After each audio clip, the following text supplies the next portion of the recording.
Staying on with stories from the United States of America, where the legal struggles for former U.S. President Donald Trump continues to mount. In the latest, Trump appeared in front of an appeals court in Washington, D.C. A panel of 3 judges heard arguments over Trump's claim that as a former president, he should be immune from prosecution. Right after his immunity hearing got over, Trump addressed the reporters outside the court. He said he did nothing wrong and he is being treated differently than others. So you can't have a president without immunity. You have to have, as a president, you have to be able to do your job.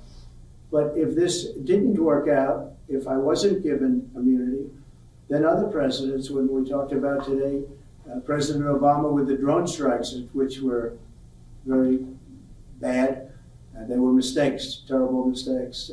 You really can't put a president in that position. So I think most people understand it, and we feel very confident that eventually, hopefully at this level, but eventually we win. A president has to have immunity. And the other thing is, I did nothing wrong. We did nothing wrong. Make some comments on behalf of President Trump. First of all, this was a momentous day. This is the first time in our nation's history that I'd like to introduce President Trump. Mr. Trump, President, you just used the word bedlam. Will you tell your supporters now, no matter what? If I don't get immunity, then crooked Joe Biden doesn't get immunity, and all of the things he's done to allow the border invasion, millions and millions of people coming into our country, many from prisons, jails, mental institutions, insane asylums, many terrorists coming into our country. That's really allowing insurrection. Trump is facing charges that he conspired to overturn the 2020 election. Trump has pleaded not guilty to all the charges, and that includes conspiracy to defraud the United States of America, conspiracy to obstruct an official proceeding, and conspiracy against the right to vote.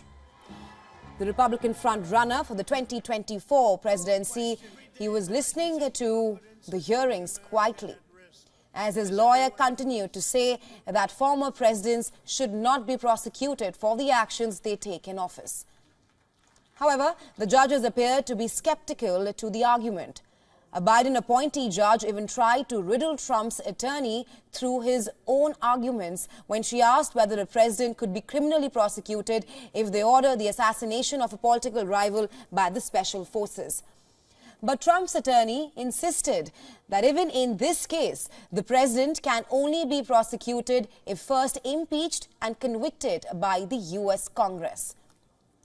Last month, U.S. District Judge Tanya Chutkan rejected his immunity claim. On March 4th, Trump is scheduled to go to trial on federal charges of election subversion.